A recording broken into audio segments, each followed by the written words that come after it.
What's up, family? It's your favorite storyteller, Matt D. Talford, back with another episode of Matty's Rap, the show where we rap about things that guys rap about when we're hanging out. Now, you guys know that I typically don't touch politics on this channel. There's enough guys out there talking politics. I mean, who needs another opinion, right? So pardon me one second here. Gotta stay hydrated. And like I said, there's enough guys out there covering politics. Who needs another opinion, right? So, but every now and then I get hit up with a number of questions.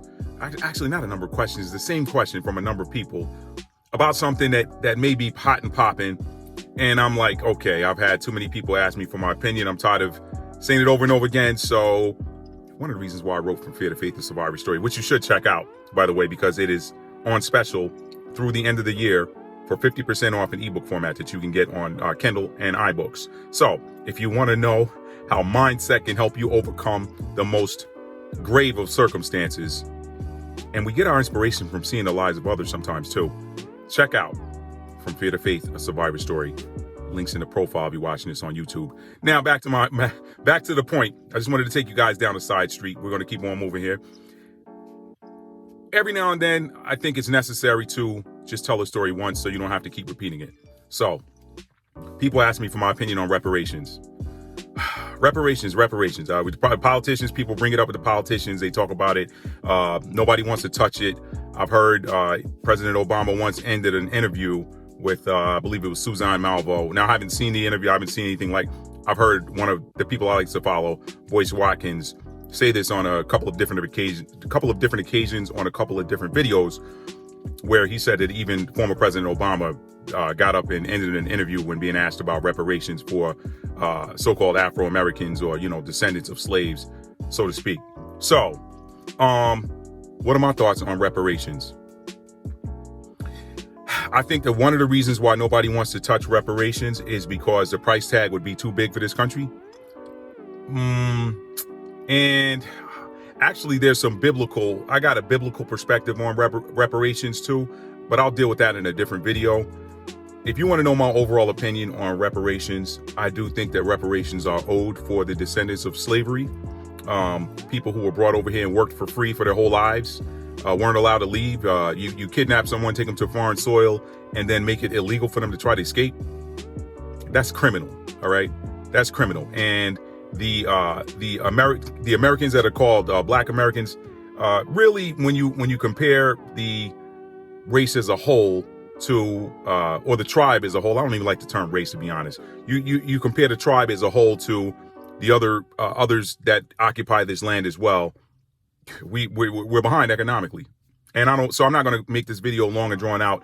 Let me talk about solutions, because I don't like to watch people talking about problems and they don't propose any solutions. So what do I think is the problem with reparations? Again, I think the price tag is too big for the government, so they scoff at it. They scoff at the notion, even though other tribes have been granted reparations, both monetarily and land-wise. So I get it from their perspective. Sometimes you got to think like your opposing coach if you want to get somewhere. Well, what is that guy over there thinking? So I get it from that perspective. But on the other side, it's like, well, we can't. You know what? Let me do this. Let me back it up. I understand that the price tag would be too big, and I understand also that the negative spin that the talking heads that are anti-reparation for so-called Black people in this country, their rhetoric is, these people are asking for handouts, blah, blah, blah, blah, blah. Go get a job, blah, blah, blah, blah. But we've heard it all before, right? So let me propose a solution that does not involve giving a handout. An economic solution that does not involve giving a handout. Now, I know I took you guys all the way around the block to get you to the house next door, but we're here now, all right? And so, open the door and see what I'm talking about. What I'm talking about on the other side of this door is economic reparations for descendants of slaves, descendants of slavery, descendants of kidnapping victims who were kidnapped from the west coast of Africa and brought here in slave ships. It's real simple.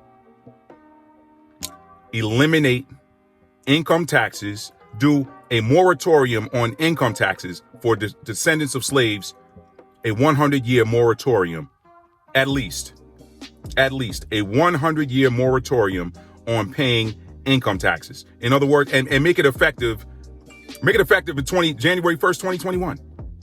Now, with that, if there are any Afro-Americans / descendants of slaves who have tax debt, federal tax debt, state tax debt, local tax debt, and you got liens on them, wipe those liens out.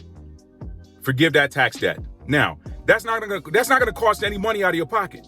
You might say, oh, well, that's too much revenue, blah, blah, blah, blah, blah. Okay, let's look at the fact that the whole of these Afro-Americans,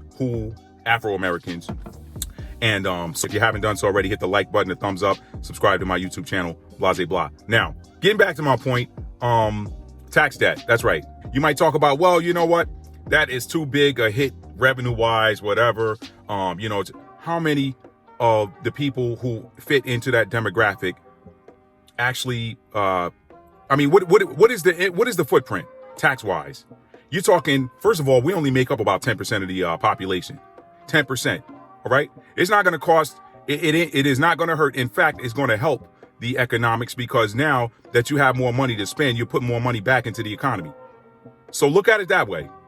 So that's about all I got on reparations for now. Like I said, I have some biblical connotations or some biblical explanations for reparations, or I don't even know what the right word to use is there. But I can tie in reparations to the Bible, but I'm going to do that in a different video.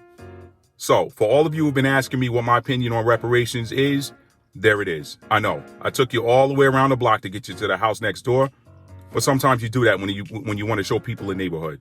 All right. Sometimes you got to do that when you want them to see the neighborhood. So to summarize this, you want to do reparations and not have to take a vacuum out of the coffers immediately. Don't worry about the whole, oh, this is how many trillions of dollars are owed to black people, blah, blah, blah, blah, blah. Don't worry about that. Effective immediately and moving forward, a 100-year moratorium on descendants of slaves paying federal income taxes. All right. Paying federal income taxes. All right. We know that state taxes go to do stuff like, different road projects or whatever. Actually, you can take out the state taxes too, because especially if you're living in the southern state, they had their hands in it too.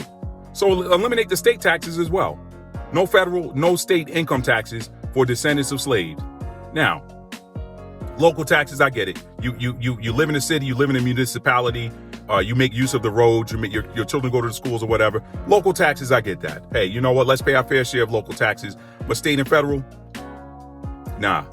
There's my reparations right there. You don't have to dig in your pocket and do anything. I'm an earner, okay? I've been a wage earner. I'm a small business owner now, so I try to make ends meet there. So I earn money, all right? I earn money. So that eliminates the whole somebody's asking for a handout. Guess what? You can go get a job. Hey, you got people out there that have gainful employment. Guess what? Get rid of the federal and income taxes requirement for descendants of slaves. All right? Get rid of that requirement. And if they have any outstanding tax debt, forgive it. Let it go. And that's how you can do reparations. Reparations are economic and land. All right? And we've received neither. So you want to do it right? You say, okay, I get it. Hey, this is too much money to come out of our pockets with. How do we distribute this money? Don't worry about that. Eliminate federal and state income tax, and we can do the rest on our own. There's more stuff in there, but I think that's right now. I think that's a fair compromise. This is your boy, author and storyteller, Matt D. Talford. This has been another edition of Maddie's Rap. This has been an atypical edition of Maddie's Rap, but I wanted to answer some questions for a lot of people who asked me this, and I got tired of saying the same thing over and over again. You guys, I wish you all the best. Have a great rest of your week. Have a great rest of your year. There's not a lot of days left in the calendar year 2020. I don't like the whole stay safe thing or whatever, because I tell people be smart. When people say to me, hey, Matt, stay safe out there, I tell them Psalms 127:1. Look it up. Psalms 127:1. That's how I stay safe. I keep my mind safe. Psalms 127:1. Tell somebody you love them and mean it. but more importantly, show it. I love all you guys. Thanks for being subscribers. Thanks for watching my videos. Thanks for all the DMs, the words of support from people that are follow me on Instagram at Matt D. Talford. For those that are my Facebook friends, for those that follow me on my Facebook business page, Matt D. Talford. I appreciate all the love and support. You guys are the reason why I do it. You guys are the reason why I do it. Thank you so much, and have a blessed day. Peace.